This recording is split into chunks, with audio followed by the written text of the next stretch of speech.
Hello friends, मेरा नाम है Abhishek and welcome to my channel invest insure. दोस्तों, आज इस वीडियो का टॉपिक है पोर्टेबिलिटी ऑफ हेल्थ इंश्योरेंस। हमारे बहुत सारे व्यूअर्स हैं जिनके पास हेल्थ इंश्योरेंस पॉलिसी और कहीं ना कहीं वो कंफ्यूज्ड है, क्या उन्हें एग्जिस्टिंग पॉलिसी में रहना चाहिए या फिर नई पॉलिसी जो मार्केट में आ रही है, जो बेहतरीन फीचर्स के साथ आ रही है, क्या उन्हें उस पर पोर्ट कर देना चाहिए। तो आज इस वीडियो में हम पोर्टेबिलिटी रिलेटेड कुछ बेसिक चीज़ों को कवर करेंगे, ताकि अगर आपके पास कोई पॉलिसी या फिर अगर आप फ्यूचर में ले रहे हैं और साथ में फ्यूचर में पोर्टेबिलिटी का भी ऑप्शन रख रहे हैं, तो आपको ये वीडियो जरूर देखना चाहिए। तो यहाँ पर हम रीजन ऑफ पोर्टेबिलिटी देखेंगे, क्यों व्यक्ति पोर्ट कराने की सोचता है, साथ में उसके क्या डिसएडवांटेज रहते हैं अगर वो पॉलिसी को पोर्ट कराता है, और आखिरी में हमारा खुद का भी ओपिनियन आपको देंगे।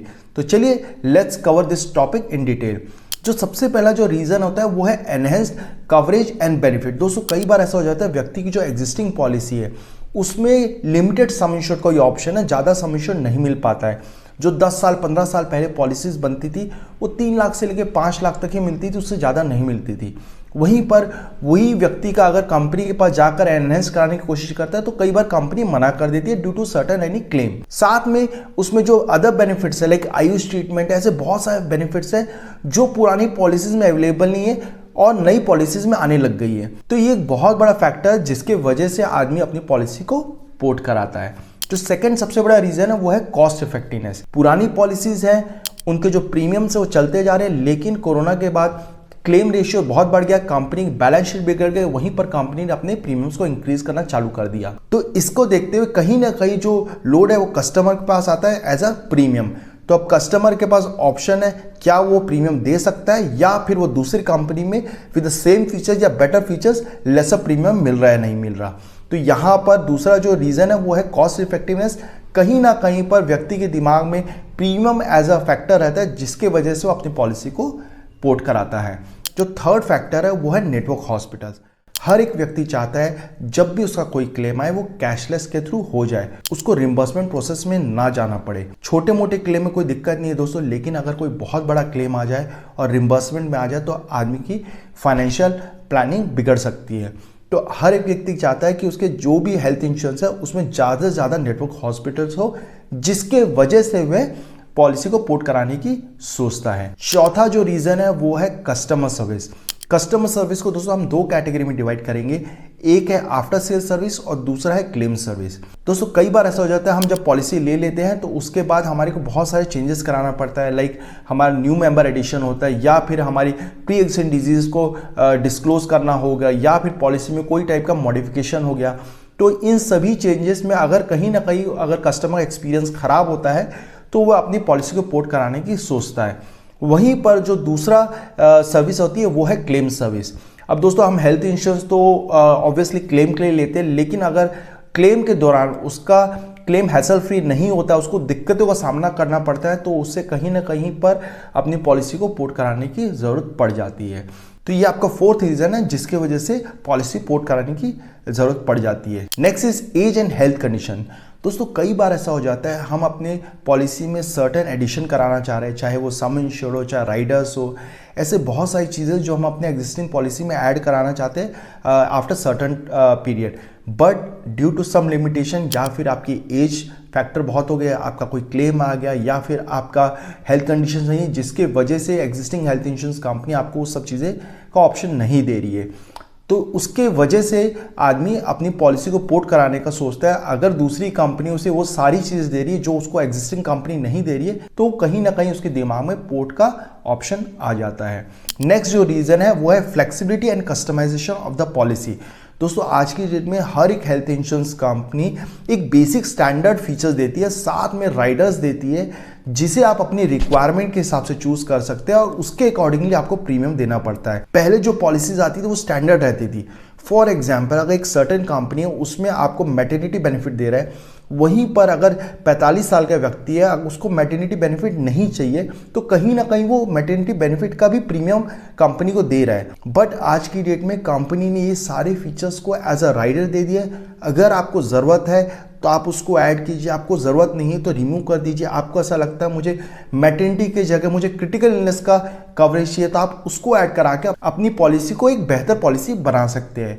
तो ये भी एक बहुत बड़ा रीज़न है जिसके वजह से आदमी अपनी पॉलिसी को पोर्ट कराता है टू सर्टेन कंपनी जहां पर इस टाइप के सारे फीचर्स उसको मिलते हैं। सो दोस्तों, ये तो हमने बात कर दिया कारण जिसकी वजह से आदमी अपनी पॉलिसी को पोर्ट कराने की सोचता है। अब बात करते हैं डिसएडवांटेजेस जो आपको पॉलिसी को पोर्ट कराने में होता है। जो सबसे पहला डिसएडवांटेज है वो है loss of no claim bonus. दोस्तों, एक पर्टिकुलर कंपनी में अगर 10 साल तक आपने पॉलिसी कंटिन्यू किया है तो कंपनी कहीं ना कहीं आपके हर साल सम इंश्योर को इंक्रीज करिए। फॉर एग्जांपल, अगर आपकी पॉलिसी 5 लाख की है और कंपनी हर साल आपको बोल रही है हम 10% आपको नो क्लेम बोनस देंगे और 5 साल बाद तक आपका पॉलिसी 7.5 लाख का हो जाता है। जैसे आप पॉलिसी को पोर्ट कराते हैं तो दूसरी कंपनी आपको 5 लाख तक का ही कवरेज दे रही है। 5 लाख तक के में ही कोई भी वेटिंग पीरियड नहीं होता है। जो आपको 2.5 lakh as a no claim bonus मिलता है वो आपका लॉस होता है। हाँ, ये है अगर कल को आप जो पॉलिसी को पोर्ट करा रहे दूसरी कंपनी, वहां पर अगर आप 7.5 लाख का सम इंश्योर ले रहे हैं या फिर उससे ज़्यादा का सम इंश्योर ले रहे हैं तो वहां पर आपका 7.5 लाख तक का जो भी कवरेज रहेगा उस पर कोई भी वेटिंग पीरियड नहीं लगता है। सेकेंड जो डिसएडवांटेज है वो है impact of pre existing diseases. दोस्तों, हम जब पॉलिसी लेते हैं तो उस समय हमारी pre existing disease like BP, sugar, इन सबको मेंशन करते हैं। जब हम पोर्ट करते हैं तो आज की डेट में बहुत सारी कंपनीज इन जब पॉलिसी को लेती है तो अलग से आपको प्रीमियम एक्स्ट्रा चार्ज करती है related to your pre existing diseases. तो यहाँ पर जो लोडिंग होती है वो 10 से 20% रहता है, डिपेंड आपको कितनी सारी बीमारियाँ हैं। तो यहाँ पर अगर आप पॉलिसी पोर्ट भी करें लेकिन आपको कई बार एक्स्ट्रा प्रीमियम देना पड़ जाता है in case of portability. Next is claim issue. दोस्तों, ये भी एक बहुत बड़ा फैक्टर है जो पोर्टेबिलिटी में आपको नुकसान दे सकता है।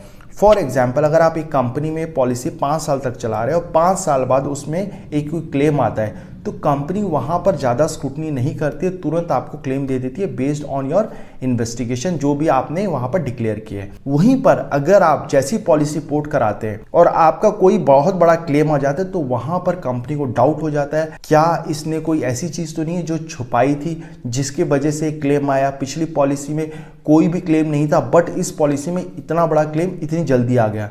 सो इन दैट केस कई बार ऐसा हो सकता है आपका कैशलेस रिजेक्ट हो जाए, आपको रिम्बर्समेंट में जाना पड़े, वहां पर कंपनी इन्वेस्टिगेशन करे, अगर कुछ नहीं निकल जाता है तो आपको दे देती है बट कहीं ना कहीं कंपनी के दिमाग में रहता है जिसके वजह से आपको कैशलेस में दिक्कत आ सकती है। Next is restriction on portability. दोस्तों, यहाँ पर जो कंपनी में आप पॉलिसी पोर्ट कराते हैं उनके लिए पोर्ट बिजनेस बहुत ज़्यादा प्रॉफिट मेकिंग नहीं है। उसका सबसे बड़ा रीज़न है क्योंकि आपकी पॉलिसी में कोई भी प्रकार का वेटिंग पीरियड नहीं है related to your specified illnesses या फिर प्री एग्जिस्टिंग डिजीजेस का। तो company is liable to pay all the claims after 30 days. तो यहाँ पर हो क्या जाता है, अगर कंपनी के पास कोई भी बहुत बड़ा क्लेम आ जाता है तो वो कंपनी के लिए लॉस है। तो इसीलिए आज की डेट में हर हेल्थ इंश्योरेंस कंपनी कुछ ना कुछ रिस्ट्रिक्शंस लगा रही है, चाहे वो आपको in terms of sum insure लगा रही है। फॉर एग्जांपल, अगर आपकी पुरानी पॉलिसी में 5 लाख का सम इंश्योर है तो कंपनी यहाँ पर कहती है कि आप अगर यहाँ पर आ रहे हैं तो आपको मिनिमम 7 लाख या फिर 10 लाख का ही सम इंश्योर लेना जरूरी है। या फिर कोई कंपनी कहती है कि हम पोर्टेबिलिटी 10 लाख से ही चालू करेंगे, हम उससे नीचे का अगर सम इंश्योर होगा हम उसको ले ही नहीं सकते।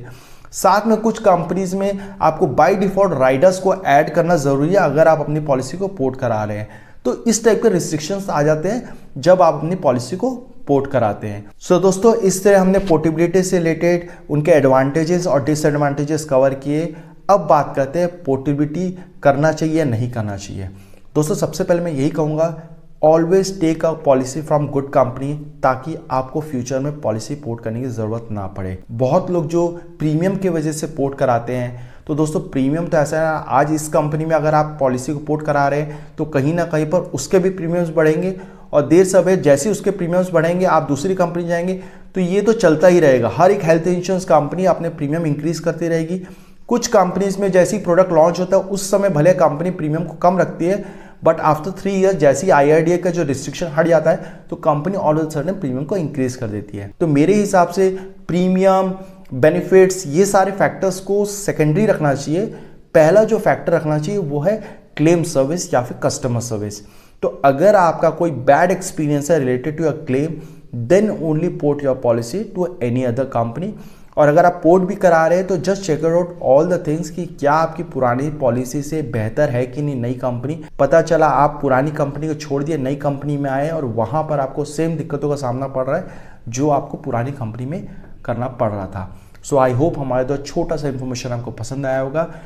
दोस्तों हम सभी बड़ी हेल्थ इंश्योरेंस कंपनी के प्रोडक्ट्स में डील करते हैं एंड पैन इंडिया सर्विस भी प्रोवाइड करते हैं। तो अगर आप हमसे जुड़ के कोई भी प्रोडक्ट लेना चाहता है तो नीचे दिए गए नंबर पर संपर्क कर सकते हैं। अगर आपकी कोई क्वेरी है दोस्तों, आपसे रिक्वेस्ट है प्लीज़ हमें कमेंट बॉक्स पूछें, हम आपके सवालों की जवाब देने की कोशिश करेंगे।